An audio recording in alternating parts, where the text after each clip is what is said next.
दोस्तों आज के लेक्चर में हम सॉल्व करने वाले हैं डबली रेनफोर्स बीम का एनालिसिस। इसके ऊपर एक न्यूमेरिकल, वो भी बैठ के बड़े आराम से अपने अपने घर, और आपके साथ रहेंगे आपके अपने अविनाश सर। तो देर किस बात की, फटाफट शुरू कर देते हैं आज का लेक्चर।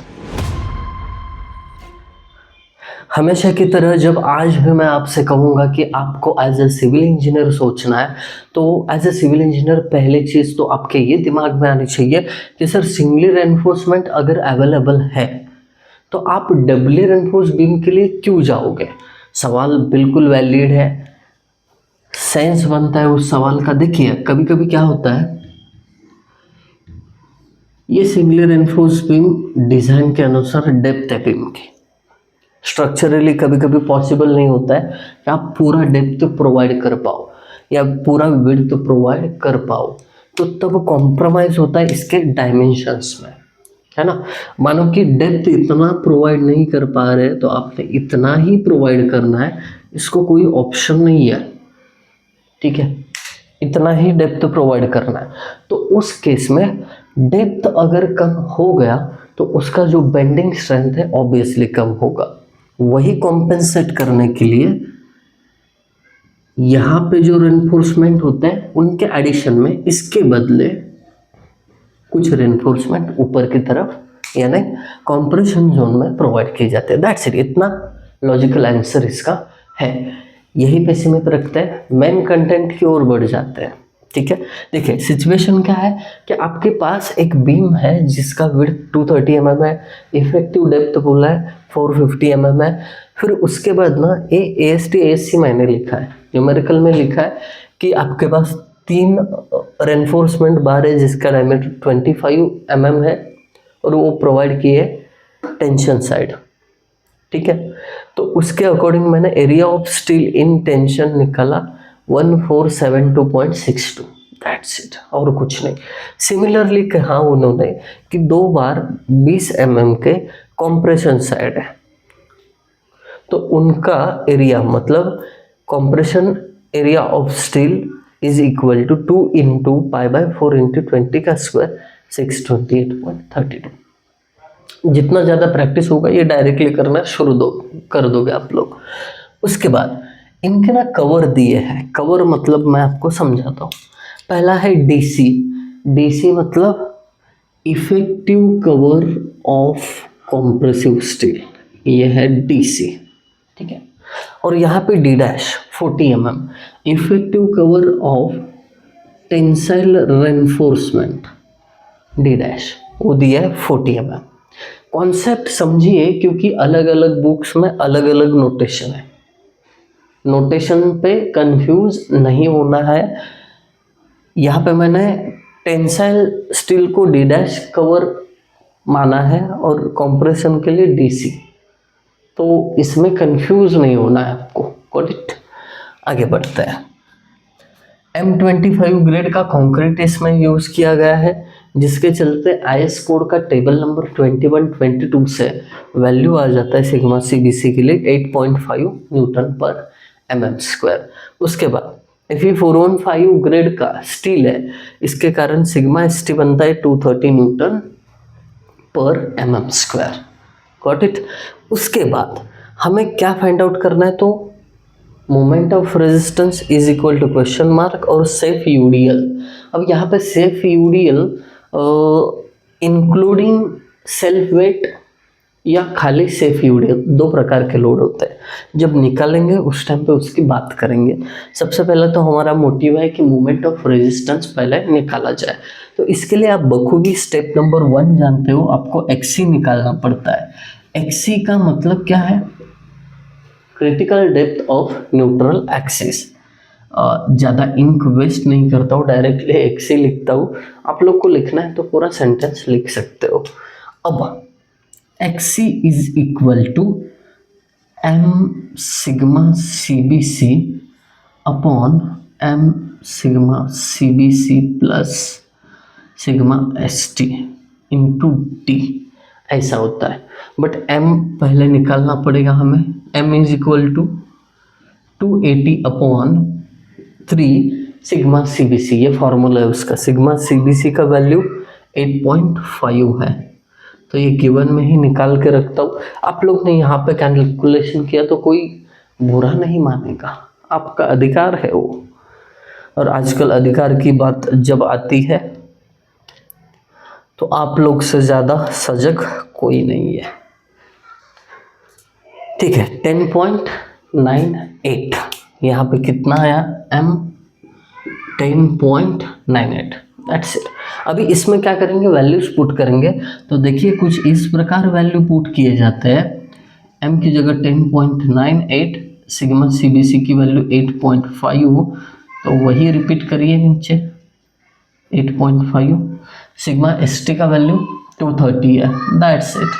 XC मिल जाएगा अभी आपको, तो क्या करेंगे, वैल्यू को कैल्शियम में डाल देंगे। चलिए अब देखिए 10.98 into 8.5 divided by 10.98 into 8.5 plus 230 bracket close into, हाँ होता है यहाँ पे आपका ध्यान भटक जाता है, इंटू डी कहाँ लिखा है, डी 450, इंटू करिए 450,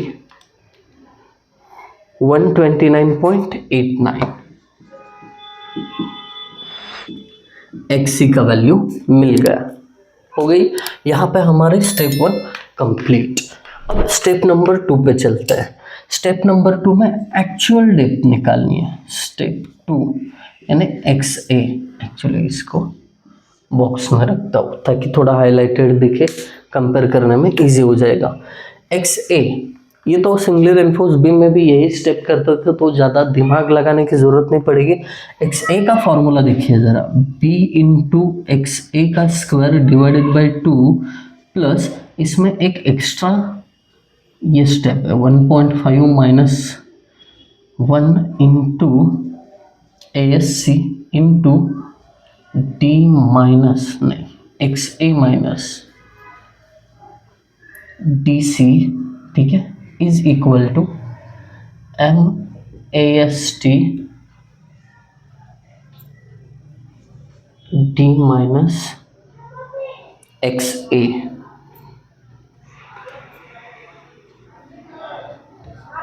दैट्स इट। ये कुछ इस प्रकार फॉर्मूला है। फार्मूले इतने ज़्यादा हो गए, कभी कभी दिमागी संतुलन यहाँ पे हिल जाता है, यहाँ पे क्या है क्या नहीं है, ये थोड़ा कंफ्यूजन आपको लगता है, बट प्रैक्टिस लिख के करो, आसान रहेगा। अब देखिए, अब XA हमें निकालना है, उसको एज इट इज रखो, बाकी वैल्यूज पता है ना, उसको भर सकते हो आप लोग बड़ी अच्छे तरीके से। 230 इंटू XA नहीं पता है, एज इट इज रखा, divided by 2 plus 1.5, modular ratio 10.98 है, माइनस 1, ASC का वैल्यू यहाँ पे है 628.32 इंटू XA नहीं पता है, एज इट इज रखो, माइनस DC 30 है, तो ये दिया हुआ है, तो as it is 30 is equal to M 10.98 okay into AST कितना है, AST का वैल्यू 1472.62 इंटू D का वैल्यू 450 माइनस XA का वैल्यू नहीं पता, एज इट इज रखो। वैसे देखा जाए तो आज तबीयत थोड़ी सी नासाज थी, वीडियो ज़्यादा शूट होने चाहिए थे बट नहीं हो पाए, बट फिर भी हम नहीं हारेंगे, बढ़ते जाएंगे आगे। 230 इंटू अल्फा x का square divided by 2 into, calcium में पुट कर रहा हूँ ये इक्वेशन, बाकी कुछ नहीं, प्लस 1.5 m की value 10.98 minus 1 bracket close into 628.32 इंटू ब्रैकेट में XA की जगह x minus 30 bracket close, alpha is equal to 10.98 into 1472.62 into bracket में 450 माइनस एक्स ए की जगह X, bracket close, shift solve is equal to हुश। बहुत बड़ा कैलकुलेशन था।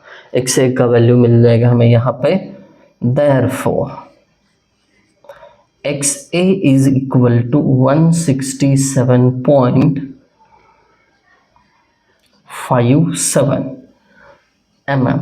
That's it. तो हमें एक्स ए और एक्स सी दोनों मिल गए बाबू मोशाय। अब दोनों वैल्यू मिलने के बाद आप इनको क्या करोगे, कंपेयर करोगे। तो स्टेप नंबर 3 लिखता हूं यहाँ पे, step 3 compare X A and X C, बरोबर।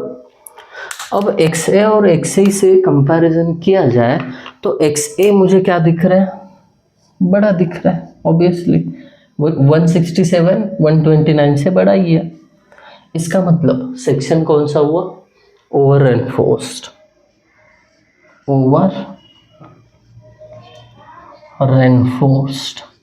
जो पिछले लेक्चर में मैंने आपको स्टेप नंबर 3 में कुछ कंडीशन समझाए थे वो यहाँ पे इंपॉर्टेंट है। ओवर रेनफोर्स सेक्शन रहेगा तो उसका कंडीशन क्या है कि आपका sigma CBC actual is equal to sigma CBC permissible. इसका मतलब क्या हुआ, एक्चुअल जो सिग्मा सीबीसी है वो परमिसिबल के बराबर होगा 8.5। सिग्मा सीबीसी की वैल्यू 8.5 ही रहेगी, इधर इज इक्वल टू 8.5 न्यूटन पर mm स्क्वायर, ये बोल देना आप। अब ये होने के बाद आपको क्या करना पड़ेगा, ये जो वैल्यू है स्टेप नंबर 4 में मोमेंट ऑफ रेजिस्टेंस का फॉर्मूला है, डायरेक्टली उसमें पुट कर देना है। इसको थोड़ा सा रफ कर देते हैं। देखिए बड़ा आसान सा काम बचा है अभी, आप लोग यूं ही फटाफट निपटा सकते हो इसको। इसको थोड़ा सा अपन पार्टीशन में रख देते हैं, है ना। स्टेप 4 लिखा, उसमें फार्मूला MR1 प्लस MR2। अभी MR1 मतलब हमने सिंगुलर एनफोर्स बीम में कंक्रीट के कारण होने वाले मूवमेंट 1/2 सिग्मा सीबीसी बी बक्सा into B into X A D minus X A divided by 3 plus 1.5 m minus 1 into A S C sigma dash C B C D minus D C, ये formula है। अब इसमें देखा जाए तो सिग्मा सीबीसी का वैल्यू है, बी है, एक्स ए है, डी है, एक्स ए है, एम बी है, ए एस सी भी है, बचा केवल सिग्मा डैश सीबीसी, वो नहीं है ना। तो उसके लिए आपको क्या करना पड़ेगा, एक छोटा सा डायग्राम बना के समझा देता हूँ कि ट्रायंगल का प्रॉपर्टी यूज करके कैसे निकाल सकते हो। देखिए स्ट्रेस डायग्राम, ठीक है। यहाँ पे जो होता है इस लाइन पे सिग्मा सीबीसी डैश होता है, यहाँ पर सिग्मा सीबीसी होता है, यहाँ पे सिग्मा एसटी होता है। अब ये जो न्यूट्रल एक्सिस की डेप्थ है ये एक्स ए होता है, गॉट इट। अब इसमें ये डिस्टेंस डीसी होता है, गॉट इट, रेनफोर्समेंट के इफेक्टिव कवर। अब इसके बाद इस डायग्राम का यूज करना है और हमें sigma dash CBC find out करना है। तो चलिए हम क्या करते हैं, यहाँ पे पहले sigma dash CBC find out करते हैं। अब उसके लिए आपको ठीक है सब डायमेंशन पहले लिख देते हैं, फिर उसके बाद आगे बढ़ते हैं। डायग्राम थोड़ा पूरा करना पड़ेगा, जो लास्ट लेक्चर हुआ था उसमें आपको ये डायग्राम दिया था, उसको भी रेफर कर सकते हैं आप। ये टेंसाइल रेनफोर्समेंट की डेप्थ तक इफेक्टिव डी होता है ना। अब देखिए ये जो ट्रायंगल छोटा है और ये बड़ा ट्रायंगल, इनकी सिमिलर ट्रायंगल की प्रॉपर्टीज। पहला, sigma dash CBC divided by उसका हाइट। हाइट कैसे आएगा? XA minus DC, XA minus DC बराबर ना। ये जो हाइट है ये कैसे निकलेगा? XA में से DC आप कट कर दोगे तब, इज इक्वल टू, अब बड़ा ट्रायंगल सिग्मा CBC अपॉन ये हाइट पूरा XA है बरोबर। अब सिग्मा डैश CBC केवल यही वैल्यू चाहिए हमें, नीचे वाला पोर्शन उधर मल्टीप्लाई में जाएगा। तो लिखते समय कैसे लिखेंगे? सिग्मा CBC पता है हमें 8.5 है, XA का वैल्यू भी पता है, कहाँ पे का 167.57 इनटू ये उधर मल्टीप्लाई, यानी XA 167.57 minus DC compression steel का इफेक्टिव कवर 30 है, that's it. Sigma dash CBC का वैल्यू मिल जाएगा हमें, निकाल लेते हैं। 8.5 डिवाइडेड बाय 167.57 इनटू ब्रैकेट में 167.57 माइनस 30, 6.98। सिग्मा डैश CBC कितना आया? 6.98 न्यूटन पर mm²। Got it. अब सिग्मा डैश CBC का मतलब क्या है? Compressive stress by compressive steel, compressive steel. Okay, इन वैल्यूज को इसमें भर देता है। Therefore MR is equal to, क्या करेंगे? ये 1/2 as it is sigma CBC तो 8.5 है ही, इंटू B का वैल्यू 230 है, इंटू XA 167.57 है बरोबर ना? हाँ बरोबर, इंटू D का वैल्यू 450 माइनस XA का वैल्यू 167.57 डिवाइडेड बाय 3। पहला आपका जो MR1 है वो ओके हो गया, उसमें ऐड क्या करना है? 1.5 m यानी 10.98 माइनस 1 इंटू ASC का value 628.32, got it, into sigma dash CBC अभी निकाला है, किधर गया? इधर है 6.98 इंटू D है 450 माइनस DC का वैल्यू 30, दैट्स इट। थोड़ा लेंदी हो जरूर रहा है बट इजी है, एक बार फॉर्मूले याद रहेंगे ना तो ज़्यादा टेंशन वाली बात नहीं है। अब इसको कैलकुलेट करेंगे, बड़ा लंबा कैलकुलेशन, ठीक है कर लेते हैं। 8.5 इंटू 230, इसमें ही ज़्यादा वक्त जा रहा है। 167.57 इंटू ब्रैकेट में 450 minus 167.57 divided by 3, bracket close, plus 1.5 into 10.98 minus 1 bracket close into 628.32 into 6.98 into bracket में 450 minus 30 bracket close is equal to, ये हमारा आ जाता है 93.05